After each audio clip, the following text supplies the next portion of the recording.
to waste that goes rattled, choked with sadness.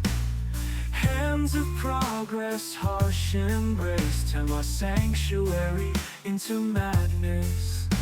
Standing tall against the steel, nature's warriors won't kneel.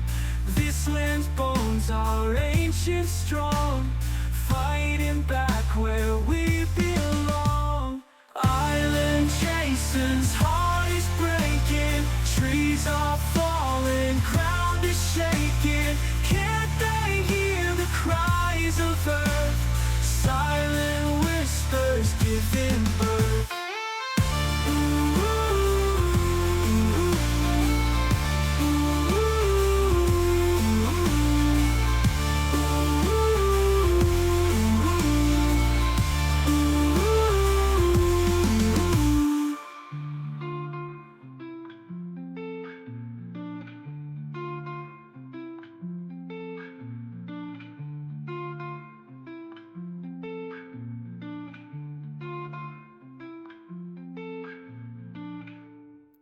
Good morning. Another beautiful morning on Vancouver Island. This is going to be part 5 of Find Your Shelter series, and this is going to be basically a dismantling of what I've created, the structure I've created here.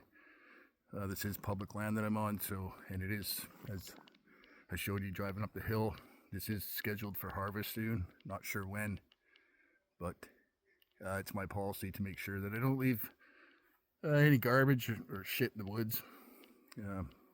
Even if I was planning to come back here, I would, I could leave the structure intact, but I don't know, I haven't decided yet. We'll see what happens when I get up there. I did forget to bring my tripod, so I don't know, might be a little harder to film today. But yeah, I'm gonna get going up to the shelter and take it apart. On Sunday when I was doing I was planning to do an overnighter here, and a large black bear, and I think she might have had a cub with her, came into my camp, and I was forced to basically, I did manage to scare her away for a second, but I don't carry a gun with me. Sometimes I'll carry bear spray, but in this particular case I didn't have it with me. And so I elected just to leave. And in my hastiness to leave, I did leave the shelter intact.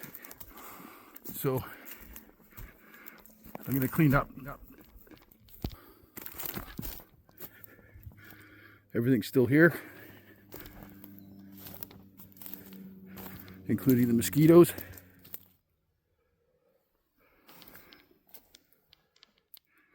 So not really too much to clean up. Just some light gear to fill my pack, but yeah. There we go. So, in the spirit of fairness, I just want to say that I consider myself to be semi-skilled in bushcraft and outdoor survival and living skills. But I'm still learning too, and as I go through these little adventures, I look back and I try to maybe like grade myself on or not grade myself, but what did I do here that I maybe could have done differently? So what I'm going to think about right now is my shelter location selection. When I selected this location, I was looking for a spot where I could kind of hide from public eyes. And on that grade, I would say, I did okay. The only thing that is unfortunate is that the lake is just below me down there. And it is quite a busy lake in the summertime. There's also quite a bit of people that live on the lake. Fortunately, this is like a little arm of the lake that I don't think there's much for residential, but there's boat traffic, and being that it is June 25th, the forest fire danger is high right now. Well, it's not high, it's actually listed as moderate or low even, but it's the time of year when you know, people can get concerned about things like fires. So having smoke coming up from the hillside here, you know, I was thinking that maybe somebody might see that and falsely report, well, maybe not falsely, but report it as a forest fire. So didn't want to run into that situation. So that's one, you know, thing I could rethink. I kind of wanted to come, I knew I was coming out here 4 or 5 times, so I kind of wanted it to be fairly close to my house. This is about 35 minutes to drive here from my house. So that was one of the considerations. Another consideration was the availability of dead trees that I could use for my shelter construction.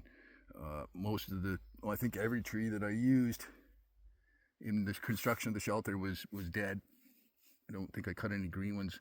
I may have cut one green tree actually. I think I did cut one piece that was green, but it probably wouldn't have lived in this forest anyways for much longer, being it's gonna get cut down. So there is a good selection of wood. There's also ample firewood around here. It's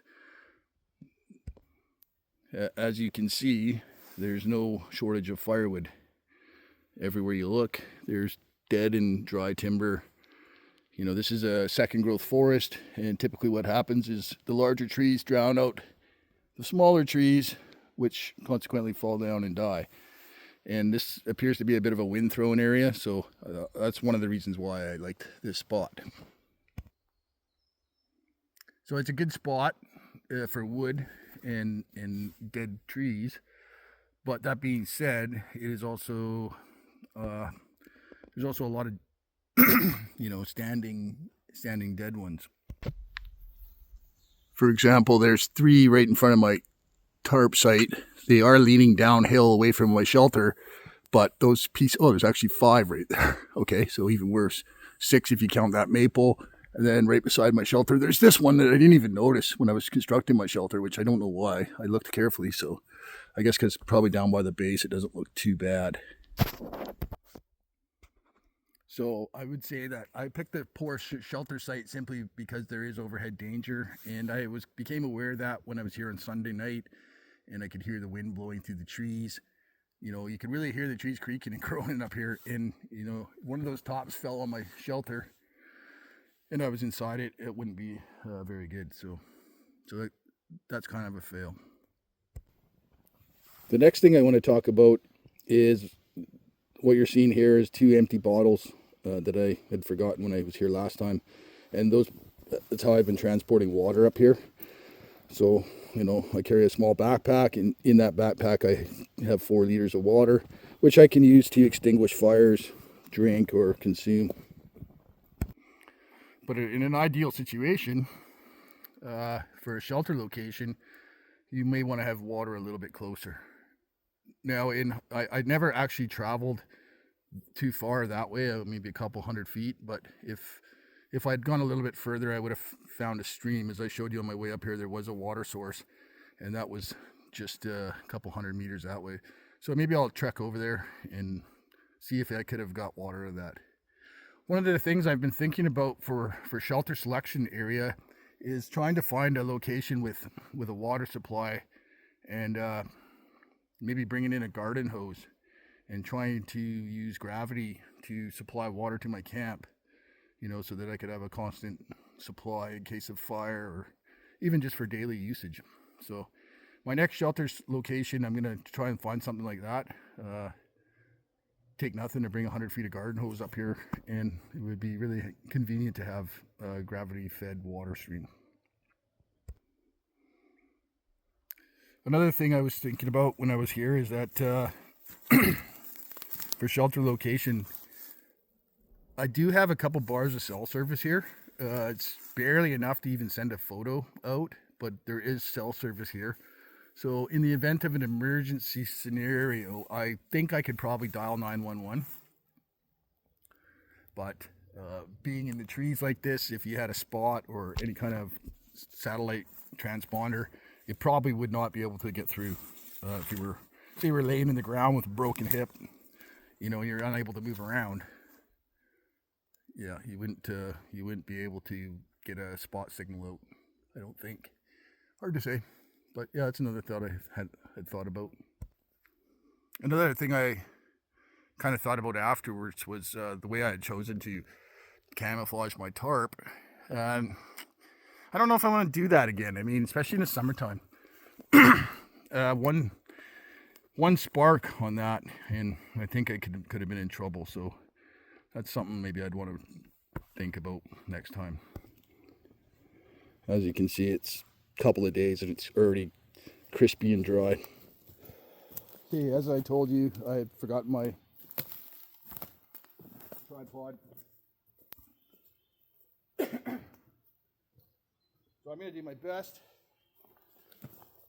and I'm going to start dismantling the camp. So first I'll just get all my gear together and get it in my pack afterwards.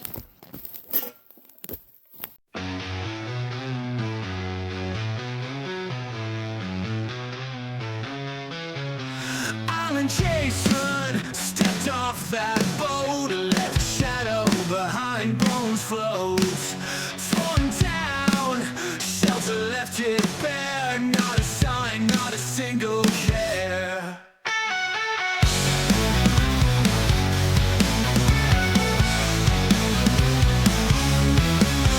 Concrete heart and fire in his eyes.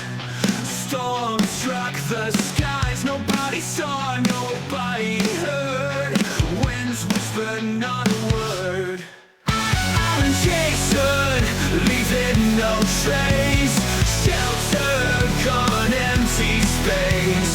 Echoes fade in the night. No memory, no lies. Ripped the walls with his bare hands, took it out piece by piece. Like a ghost, he slipped away, vanished without a say. Ashes scattered, dreams shattered. Silent chaos path he chose. Ocean's motion, whoa, whoa, whoa, whoa, whoa, whoa, whoa. IslandJason, leave no trace. Wind, no light. IslandJason, leaving no trace. Shelter gone, empty space. Echo fade in the night. No memory, no life. Rose with his bare hands, took it out piece by piece. Like a ghost, he slipped away, vanished without a say.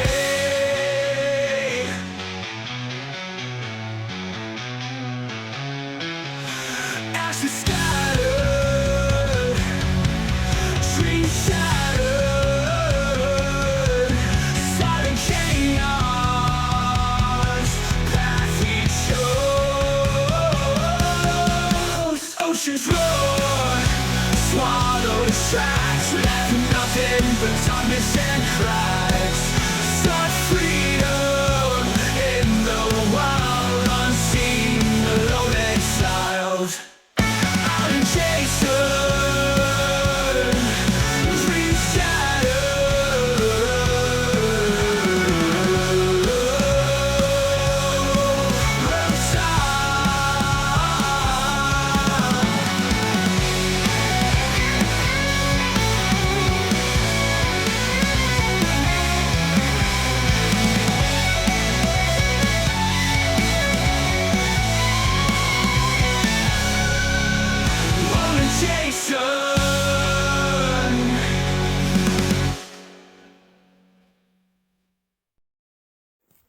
Okay, I got everything strapped into my pack. I think I've picked everything up. I don't see any garbage laying around other than my shelter itself. So I think it's pretty good to leave like this. I never lit a fire, so I don't have to worry about that. Pack my shit up and get the hell out of here. Okay, I managed to fit everything up my pack. Grab my haversack. grab my tarp, and yeah, that's it. Cool.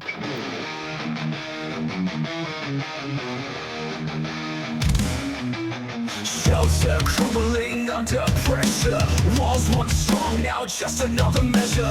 Feet hit the ground like thunder rolls. Breaking free, breaking those controls.